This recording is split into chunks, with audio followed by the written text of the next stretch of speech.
населението тука. Скъснам от живото.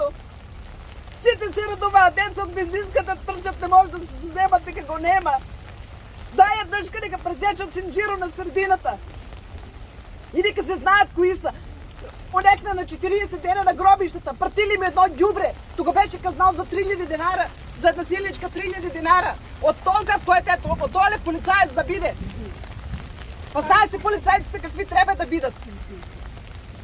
Значи ја не знам, на мене не се ми јасно овие свет, зашто татко му беше таков на времето, сега и оно тако. Ја дека го сретна. Васе, кој го штите тај полицаец? Тај го штити некој, па јас добикам синџиро да се скине на средината. Значи пресечи го синџиро на средината. Абе луѓе врапчињата знаат озгоре гракат и чавкат и чавките и враните и се живо и диво знаат дека тука на Укочани има огромен синџир на дрога и на се живо и диво и на корупција. Инспекторите кренат по фирмите. Инспектори да бидат. Ние носиме тај број на панталони, ние носиме тај број на палтиња, излегнати со пуни кесиња. Едини конфекционер, нечем да го кажам Укочани, што не е давал мито и корупција, да човекот нон-стоп му стосува казни у фирмата, нон-стоп. Што не даваш, он вика, ја не сум тај што треба да давам, они са си платени, вика. Та не на ручок, не на вечери, не пари им дават. Зашто полицијата е била у 1 сат у Ризари таа ноќ? Кога кафичо се е веќе затварал. Абе свето е мал, се знае. Не може да мисля дека никој ништо не знае. Ја кога ојдех од 2,5 у диското, улавах унатре. Таа слика у живота никој пат нема да ми излегнат пред очи. Обрќам ги децата да си го најдам детето да видам дали ми е живо или е умрено. Не знам не знам дали има некој чувство и совест. Мене не ме интересират партиите, ни ВМРО, ни СДС, ни Колчо, градоначалникот. Од Костиндол да не донесе тие пари на него тука да прави се живо и диво. Лично за неговата куќа материјалот го е мојот татко носил и го е чекал со цели недели да му плати за материјалот што му го е носил куќата да си ја направи. Радко, одека донесе? Таму од брдата одозгоре. Значи сите се знаеме, свето е мал. И Николчо и Радко на домашен притвор, а онаа пионката Папазо у затвор. И него го не у затвор. И сите ги пуштија, нека одговорат обвинителите. Зошто ги пуштат? Зошто се пуштат? На мене не ми е јасно зашто се пуштени дома или треба како комитет.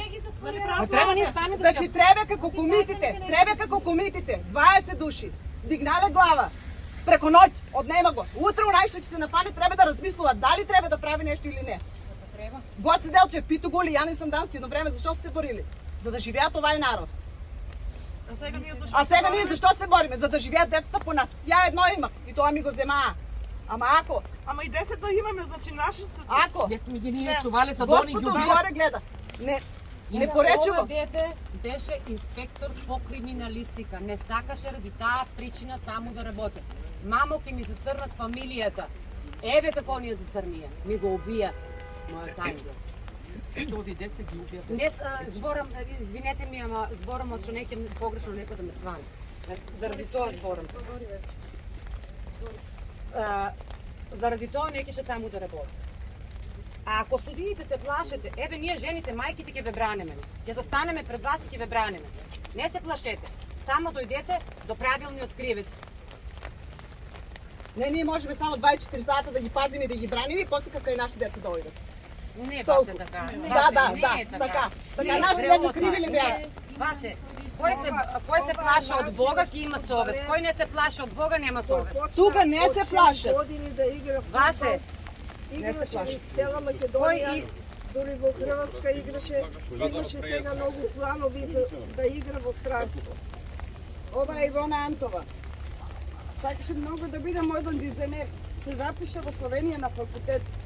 Мајка и татко и се доброволци, мајка и пожарникари, мајка и дестената жена пожарникар. Таа вечер не ме викаа да гаса пожар. Само отидев да си го тражам детето. Сама. Зошто не ми звонија за да идам да гасам пожар како на сите 48 интервенции што ги има порано годишно? Зошто? Ова е Иван Величков, шанкер и келнер со ангелско лице, што сите го сака и поштува.